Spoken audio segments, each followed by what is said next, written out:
This is definitely the start of the game. This is Rifkin, I'm Cassie with Masan, and spotted here in the lower left corner of Daybreak. In this first game of best of 3, it is MetHiX, playing from Gizmo. It's spawning on top right corner, from Team Acer, Zerg player, Bly. Now Bly's kind of a scary guy, but I feel he's kind of this declawed cat a bit. He was one of the fiercest Zergs in Wings of Liberty, and I think everybody would be scared to fight him, but in Heart of the Swarm, he is most recently making stellar results, but it took him a long time to get to here. I always paid attention to Bly's play in Wings of Liberty because he always went for that Ling banning drop on Colossus.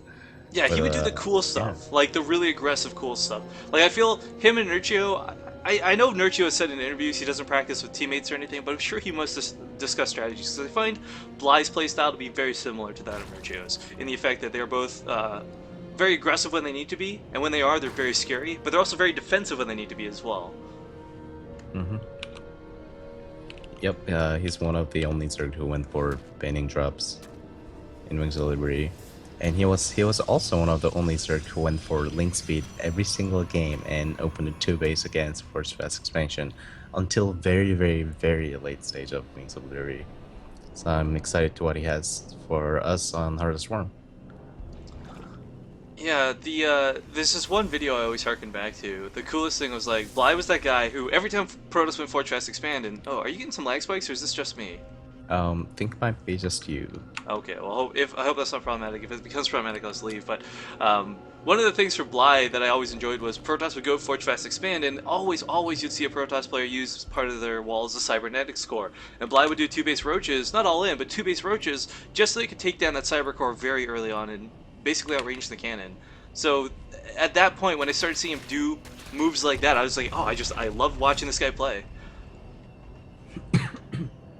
6 links gonna come across the field. You can, if the Protoss player doesn't wall this off, get 2 of them, sometimes 3 alive, past the cannon into the main. Oh man, I always enjoy doing that. If Protoss doesn't wall off, and you can always say with the Overlord whether he has a probe there or not. Yeah, you know, it's been a while since he played, but my favorite player was Chef. He was one of those guys where if he got 2 links in the main, he could almost win the game with just those 2 links. But okay, Bly seeing no wall off, is gonna go for it. Wow, he only lost 2 links. But he's gonna lose another 2 trying to get up to the main. Is the problem. But that's okay. He doesn't need to though, or will he? Oh, he does go for it.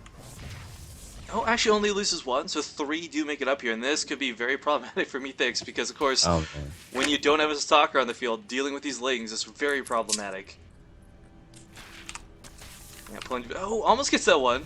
Almost, but almost only counts in horseshoes and grenades or something is the saying, I believe. As long as you micro properly, you're not supposed to lose any links, so... Yeah, the regen's quite nice, and they are, of course, very fast compared to the base move speed of probes, but, ooh, one of these links is so low, Masan. Oh, man. Barely doesn't get it. 7 health. Zilla's popping out now, so he will take care of this soon. But the Zealot still can't really keep up with the lings, so, I mean, ring around the rosy, a very common thing to do. This is a lot of... At least you don't have to pull probes anymore. Yeah, in this case. Absolutely. But this is a lot of attention now being spent on this, where Bly, I mean, he doesn't have to micro intensely, and he does get the 1 probe. Very nice. Yep, and managed to pull all the probes, half the probe actually, from the main line. Yeah, and while that's only like a millisecond or 2 of mining loss, it's still, it's time lost. I mean, these are things that should not be happening. And ooh, 1 Zergling left. Not gonna really do too much. Nope, never mind. Gets sliced and diced. They still have to keep those alive, and well, we'll see if that will cost him later on or not. Well, let's hope it doesn't, because I'd like to see a lot of games come out of Bly here today. Looking at what's currently on the brackets, for those who aren't paying attention to ZOTAC, we've got Hamfy. I guess LiveZerg taking a disqualify? What? Ooh, what? Because it says Hamfy's already advanced to the finals. There's no way he 2-0'd LiveZerg already. That's just time-wise impossible. It's been 7 minutes since that series we just cast. So one of these players, I guess, will be going to fight Hamfy in the finals. That'll be interesting to see. Yeah, I mean, LiveZerg. We just finished casting LiveZerg's third game, so yeah, that's so weird. Makes much sense. Ooh, Bly just barely loses it.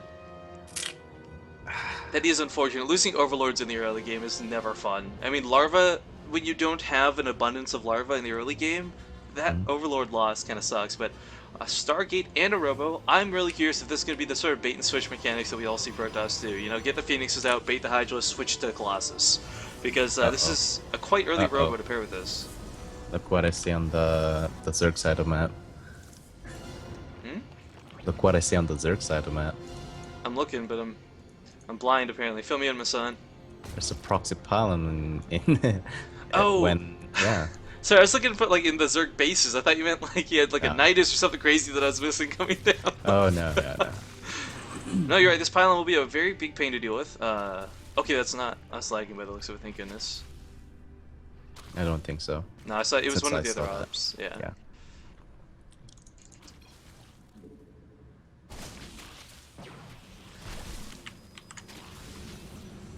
Right, so 4-gate pressure with 5 stalkers total coming in.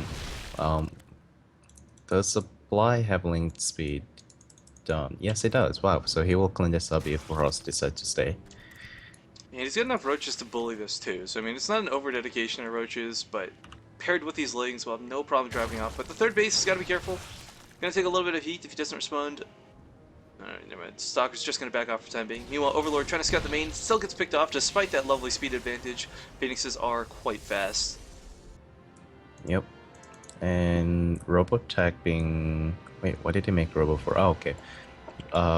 He just made the Robo for Observer for now, and think he's gonna try to take the third if he can get those Stalkers alive back home. But it's gonna be very difficult. Oh, I love that. Moving ahead, getting the surround off, blocking them from moving forward. Oh, yeah. He's gonna lose all these Stalkers now, Masan. That's not good. It's not good at all, because he has... well, he has a Robo, he has a Stargate, so he's definitely looking forward to take the third base very soon, but it's gonna be very difficult. Masan still hasn't scouted, or sorry, not Masan. Bly still hasn't scouted the pylon. Just now Now scouts he it. has. That's interesting. Because I mean, he saw the warp-ins earlier. I know, like he physically saw the warp-ins, but he didn't see the pylon. I guess. Always weird to see, but okay. This Phoenix is now in his base. Observer coming up to the main as well. Gonna see there's no spores, so gonna be happy to start picking off these queens, and that's actually gonna hurt. Yeah, definitely. Uh-oh. Did I just hear Spire? Oh. You did, and we got 10 Mutalists on the way, but the Overlord just barely missing the creep block here at the third. Oh no. Like, the creep went down at the same time as the Nexus. Nice transfuses though, keeping the queen alive. It is taking away the energy of the queen, but okay, whatever. It forces another liftoff. Phoenix not focused. Oh, another on transfuse! Queen. Oh my. Oh my god! Wow. Bly not losing a single queen. They're talking about control. And now Mutalisks are Dang. on the field. And, you know, the thing about Mutalisks, you know, in a perfect world, a Phoenix will never die to a Mutalisk. But there's very rarely a perfect world. You know, a lot of bait and switch, stop, run, turn around, Yep. like on a dime It's type a little bit harder in Hardest Form, but yeah, there's never a perfect world. Yeah. If there's like, I mean, we talk about gods like Flash and all that all the time, but really, no one plays perfect 100% of the time. And Bly is going to be happy to find that, okay, this is already overcharged a little preemptively. Attack here at the third, but the Mutalisks are going to come in here. There's just not a lot of anti-air. No cannons going up either, so it's just gonna rely on Phoenix to deal with engagement at the third base. Stalker's being warped in behind us. Now Bly's got to turn around and get out of here, or he's going to lose a lot of these. Doesn't want to take the fight with the Phoenix. He's going to turn around and just try to finish off more Stalkers, I guess, by the looks of it. Yeah, he's not gonna be happy with the end results with this and he's making 12 Corruptors. You know what that is? That is like, fuck you, Phoenix Corruptors is what that is. Because, of course, now, the funny thing is, we got the Fleet peeking on the field. If Anion Pulse Crystals get researched, suddenly the Phoenixes outrange the Corruptors by 1, but still, it's very difficult to maintain that range advantage, despite how awesome it is that they can shoot and move.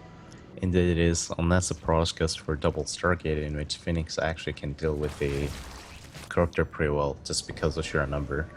Yeah, you brute force, basically. And Corruptors, of course, they don't get the bonus damage for Phoenixes, but Phoenixes also don't get the bonus damage for Corruptors, so it's kind of like the weirdest air battle. Like, there's no bonus going out whatsoever. Yep.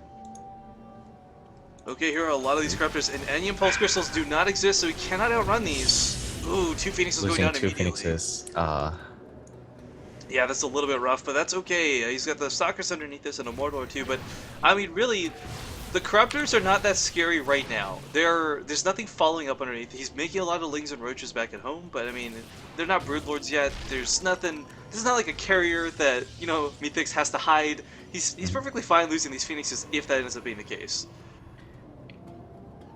I just realized he did see the Immortal, like one Immortal and nothing else at the when he attacked into the third, so he must have thought the Protoss was going for Colossus, and it makes perfect sense. He will make 12 Corruptors like that, but he did not go for Robopay. He's just going for Blink and the Mass Gateway army with along with Immortals. So, oh man, we got a lot of Zealots positioned here at the third, predicting some sort of run by, and that's exactly what Bly's trying to do. But he's not going for the third; he's going for the fourth, and probably will go into the natural afterwards. Masan, did you ever play World of Warcraft, by the way? I actually haven't. Well, I did after Wings of Liberty came out. Okay, well, you know how mages could polymorph things, like basically sheep people. Yeah. I've always seen Phoenix as like the StarCraft mages, where it's like, hey, you might not be useful later on, but at least you can crowd control everything by picking it up. But unfortunately, going at the Zerg 4th base, it's not going to go well for Protoss. Oh, full surround going off. Force field's a little bit too late. The Immortals getting taken down almost, actually not being focused down at all. Now they're going to be focused down with corruption on them. Going down very quickly, and that's going to be so unfortunate. But the reason I was bringing up that reference is because normally you keep the Phoenixes alive, you pick units up, you crowd control them, basically like mages with polymorph. But with this many Lings on the field and Roaches, it doesn't matter how many Phoenixes you have, they'll never pick up this army. You're right. Well, speaking of the focus fire, actually, I don't think the Zerg player needs to focus fire on Immortals because his main force is composed of the Lings, not the Roaches. Either way, I mean, like, it's kind of that point, too, where Bly can kind of A-move when he takes these fights. I mean, it's 200 to 130% Bly. It's a little ridiculous.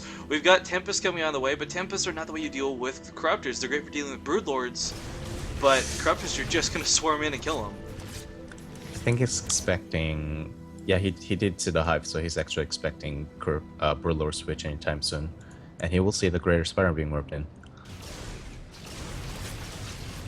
Phoenix is unfortunately finally going to go down, taking out a couple Overlords and some drones on their way though. But it's, you know what, like, even if he did have Broodlords, that's not where the focus should be. There's still all these Lings on the field that he can't deal with effectively. There's no Colossus, there's no real Archons or anything, no Storm. I mean, how do you deal with this many Lings with just Stalkers? You need either way more Zealots or less Immortals, I don't know which, but what he has is not looking too good. Not at all. If he didn't lose those, his practically entire army next to the fourth base. Oh man. Third base has nothing guarding it anymore. He had Zealots here for the longest time. And he focused down the Nexus immediately. Post being pulled, but it is gonna go down. Yeah, that was just butter on a hot day. I don't know, man. It just melted. But double time warps going down in the same spot. I think Gizmo's MetHiX here a little panicking right now. The Tempest goes down as well. Yeah, despite the time warp, Bling's still just running right through it. Now, the Immortals and Stalkers actually are going to clean up a good chunk of this. The Infestor's going to go down as well, but losing that third base, absolutely painful. He couldn't afford that at this point in the game. Nope, especially since the main base got mined out. It only has 5 live mineral patches, one with 5 minerals, one with 100. So yep, not looking too good for Protoss player. You know, Bly, as far as he's been hit, he's actually starting to even out the supply. The reinforcing of 12 Ultralists, though, is going to make me change my mind on that. Oh my! Oh my god! I didn't see that actually. He just went from 120 supply to near max with 12 Ultras. Is basically what he just did. Now, I don't believe chitinous plating is. Let's check this. Yeah, there's no chitinous plating, but you don't really need it when you're just going to brute force your way in. I mean, Tempests are on the field, and Tempests aren't the best way to deal with Ultras. If he's got Ling Ultra as the main composition. There's no answer to that. He's got a couple of Immortals that lived, but I mean 3 Immortals versus a lot of Lings and Ultralisks. Yeah, they might take out a couple of the Ultras, but they're not going to exactly hold. Wait a minute. Oh wow, they took out the... They used to do 40 damage against the Ultras. For what, the Tempest or the Immortals you mean? Tempests. Yeah, they took out, there's no ground bonus anymore, it's just versus air, so I think, was it like close to 100 versus air, right? Yeah, 80 damage versus air, massive. Yep, 80 damage. But they just tickle Ultras. I mean, it's a huge hit, and it's from long distance, sure, but it's got such a long cooldown on that attack, and that's the problem with the Tempest. Yep. Well, Bly not gonna engage, and You know, honestly, I would have loved to have seen, because we had the double star get up so early. Mass Phoenix, or sorry, not Phoenix, Void Rays. I think would have been a much better response. Void Ray would be amazing against Yeah. Ultras. But ooh, taking a fight in the choke, Bly does have to back off. But if the Stalker army chases too far, Oh man. Okay, Wow. going for the very bold playing forward. yeah, and he actually managed to get an Ultralisk with that. But with these spines here, combined with the army actually existing now, I think we had some Broodlords, Marfin, if I'm not mistaken. Where are they? Yeah, a couple of them, not too many. Yeah, a couple of them. It's always nice to have a couple of Broodlords on the field. Players like TLO as well, they incorporate like 3 with every build they do, just for the free units. I mean, it's not a bad thing to have, but it's kind of sometimes can be cost inefficient. But there we go, the Corruptor's now going to work on the Tempest. Only 3 of them taking them down very quickly, actually. He did Why? get some more. Where are they? Oh, there we go, flooding in from the southern part of the map. Bly going for a counterattack instead of trying to defend this. I'm actually very surprised on that. It's because he can't fight at the ramp. He has to fight in an open space. These Ultralisks are great, but they're clunky, they're chunky, and I'm sure you've experienced they can die in stupid ways. And this might be one of them. Alright, he's going to take out these Archons lickety split, but the hardened shields for the Immortal going to keep them alive quite some time. There are so many Immortals with this. We see the Ultras actually go down very quickly, but so are the Immortal counts. And Stalkers and Archons alone are not going to cut it. Broodlings also coming in from behind. Bly getting out of that with 4 Ultras alive. That's more than enough to force a GG.